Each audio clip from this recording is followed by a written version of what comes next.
श्री सतनाम सत्संग।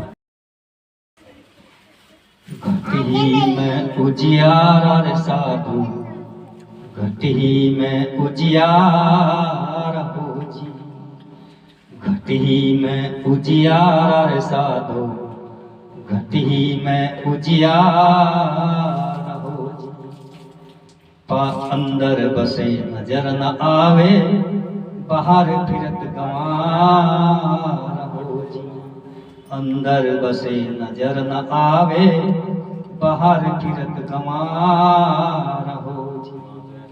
बिन सतगुर के भेद न पावे, कोटि जतन कर हार हो जी। घटी में उजियारा रे साधु, घटी में उजियारा हो जी। ब्रह्मानंद जी की वाणी वो कह रहे घटी में उजियारा रे साधु, घट में ही उजियारा। और अंदर बसे नजर न आवे, बिन सतगुरु के भेद न पावे। गुरु तो बनाना ही पड़ेगा, उस परमात्मा के लिए गुरु बनाना पड़ेगा। अंदर बसे नजर न आवे, बिना गुरु के उसका भेद का पता नहीं चलेगा। वो हमारे भीतर ही है। किसी भी संत ने उसको बाहर नहीं बताया। हम बाहर पूजा करते हैं, तरह तरह की पूजा पाठ करते हैं, वो बाहर नहीं मिलेगा। इस घट के भीतर बताया। जो इस घट के भीतर जाएगा उसको दर्शन होगा। कोई भी दर्शन कर सकता है, इतनी बड़ी बात नहीं, लेकिन गुरु का वचन नहीं होना पड़ेगा। जो गुरु की बात को मानेगा, जो गुरु के वचन पर चलेगा, उसको दर्शन होंगे। वो सबके भीतर है, वो सबका मालिक है, किसी एक का नहीं है। गुरुदेव जी, रविदास जी ने भी बताया, बाहर खोजत क्या फिरे, घट भीतर खोज। रविदास मन को साध कर देख लिया करो। रविदास जी का बयान है, वो कह रहे हैं तो अपने भीतर ही खोज ले। और जिसने खोजा उसने पाया, वही सच्चा संत कहलाया। कह रविदास सुनो भाई साधु, अगम संदेशा आया। उसी के पास वो संदेशा आएगा। आगे के बारे में वो खुद बता देता है आकर के। वो स्वयं इसके भीतर विराजमान है। वो स्वयं इस आदमी को ही बता देता है आकर के कि कल को ऐसा होगा, कल को ऐसे ऐसे आदमी तेरे पास आएंगे।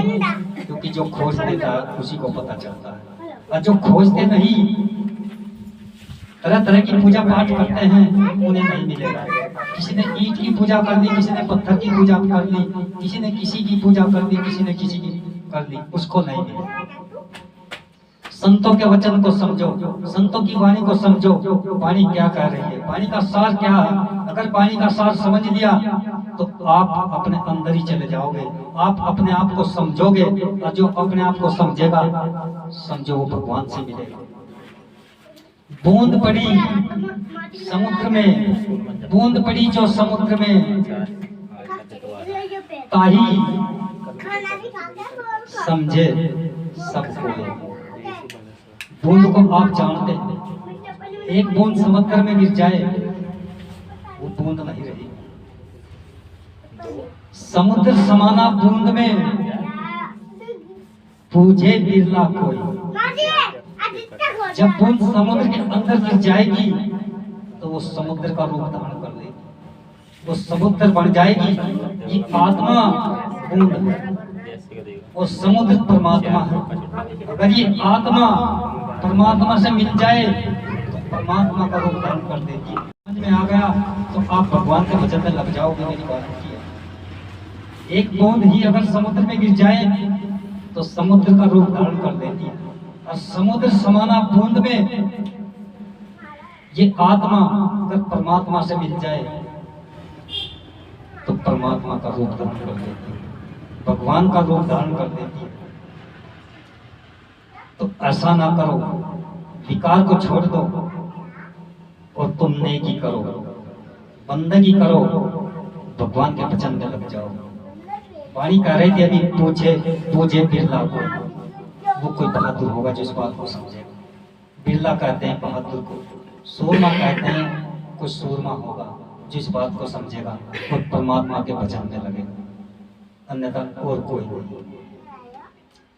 घटी में उजियारा रे साधु, घटी में उजियारा हो जी। घटी में उजियारा रे साधु, घटी में उजियार हो जी।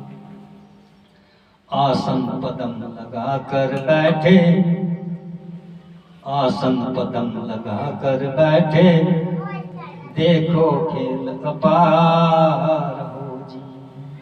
आसन पदम लगा कर बैठे, उलट नैन का तार हो जी।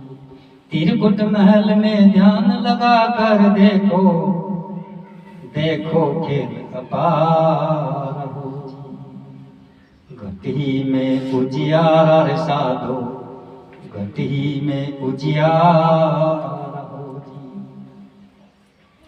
आसन पदम लगा करके बैठो, पलथी मार करके बैठ जाओ जब भगवान का भजन होता है। त्रिकुट महल में ध्यान लगा करके देखो खेल अपारा हो जी। ये त्रिकुट महल कौन सा है? ये त्रिकुट महल ये है। जब आपका ध्यान यहाँ आ जाएगा, एकाग्र हो जाएगा, ये त्रिकुटी महल है। इसी में बसता है वो जिसको सब कहते हैं मालिक सबके अंदर है, वो यहाँ बसता है। जब त्रिकुटी महल में ध्यान आपका लग जाएगा तो समझो भगवान की भक्ति हो रही है, परमात्मा की भक्ति हो रही है, आपका मिलन उससे हो रहा है। ये आत्मा यहाँ से 9 दरवाजों को लग करके जब भजन करती है आत्मा, इन 9 द्वारों को लग करके 10वें द्वार में प्रवेश करती है, और वो 10वां द्वार यहाँ। जब इस 10वें द्वार में ये आत्मा जाती है तो परमात्मा से मिलती है, और वहां जाकर के ये भजन गाती है, गुणगान करती है। असली गुणगान वो जो आज हम गा रहे हैं, ये साधु संत गा रहे हैं कि महिमा गा लो गुरु की, ये गुरु की महिमा वही है। जिसकी भी आत्मा वहां 10वें द्वार में चली जाएगी, उसकी वाणी के पीछे उसका नाम लग करके आता है। चाहे वो अनपढ़ हो, चाहे वो पढ़ाया हो, चाहे वो संत हो, चाहे वो बिना कपड़ों वाला हो, वही परमार्थ कर रहा है, ये समझ लीजिए। वही भक्ति कर रहा है, वही सुमरन कर रहा है। ये आत्मा 10वें द्वार में जाकर के भजन करती है। घटी में उजियारा रे साधु, घटी में उजियारा हो जी। ना सूरज चांद सितारे, ना सूरज चंदा चांदनी, ना बिजली चमकार हो जी। ना सूरज चांद चांदनी, ना बिजली चमकार हो जी। जगमग जगमग ज्योत जले, जगमग जगमग ज्योत जले, पार ब्रह्म विस्तार हो जी। घटी में उजियारा रे साधु, घटी में उजियारा हो जी। ये आत्मा जब 10वें द्वार में चली जाती है, वहां गाती है ये भजन, और ना वहां सूरज, ना वहां चांद, ना चांदनी, ना बिजली, और वहां प्रकाश है। देखो कितनी कमाल की बात बताई ब्रह्मानंद जी ने। ना तो वहां बिजली, ना चांद, ना सूरज, यहाँ की बात कर रहा हूं, ये ऊपर की बात, ये सीधा ऊपर से कनेक्शन है। ना वहां कोई बिजली, ना कोई तार, और प्रकाश है। ये आत्मा उस प्रकाश में जब चली जाती है तो वहां नाचती है और भजन गाती है खूब। वहां ढोल भी बजते हैं, नगाड़े भी बजते हैं, ये वहां की बात है। घटी में उजियारा रे साधु, घटी में उजियारा हो जी। जो जोगी जन ध्यान लगावे, जो जोगी जन ध्यान लगावे, पहुँचे मोक्ष द्वार हो जी। ब्रह्मानंद कहे वही देश हमारा हो जी। ब्रह्मानंद कहे सुनो रे साधो, वही देश हमारा हो जी। घटी में उजियारा रे साधु, घटी में उजियारा हो जी। जो भी जन ध्यान लगावे, पहुंचे मोक्ष द्वारा जी, उसी आत्मा का मोक्ष होगा। जो ध्यान लगा करके यहाँ इस आत्मा को 10वें द्वार से पार कर देगा, उस आत्मा का मोक्ष हो गया, उस आत्मा की मुक्ति हो गई। लेकिन मुक्ति तो पहले हमें विकारों से करनी पड़ेगी, तभी आदमी भजन में लगता है। जब विकार छूट जाएंगे तो मुक्ति हो जाएगी। फिर आत्मा भजन करती है तो भजन में लग करके ये आत्मा परमात्मा से मिलती है, फिर इसका मोक्ष होता है। फिर इसका मोह माया से बंधन खत्म हो जाता है आत्मा का। ये किसी भी चीज से संसार की मोह नहीं करती। जितनी भी संसार में माया दिखती है इसको मोह होता है, लेकिन जब ये परमात्मा से मिल जाती है इसका मोह खत्म हो जाता है। कहे ब्रह्मानंद सुनो रे भाई साधो, कहे ब्रह्मानंद सुनो रे साधो, वही देश हमारा जी। आत्मा वहां जाकर के कह रही कि बस यही है हमारा देश, यो नहीं जहां हम यहाँ संसार में माया का वशीभूत होकर के घूम रहे हैं और अच्छे अच्छे विकार कर रहे हैं। कोई बीड़ी पी रहा, कोई सिगरेट पी रहा, कोई गुटखा खा रहा, कोई तम्बाकू खा रहा, कोई शराब पी रहा, कोई मांस भक्षण कर रहा। ये देश नहीं है, इस आत्मा का देश वो है। अगर आत्मा वहां जाना चाहती है तो वचन को मानना पड़ेगा, भगवान का भजन करना पड़ेगा। आप चाहे 5 ही मिनट कर लो अपने घर में बैठ करके। वाणी कह रही थी पद्मासन लगा करके बिल्कुल शीलवंत बैठ जाओ। शीलवंत सबसे बड़ा, सब रत्नों की खान और 3 लोक की संपदा शील में रहियान।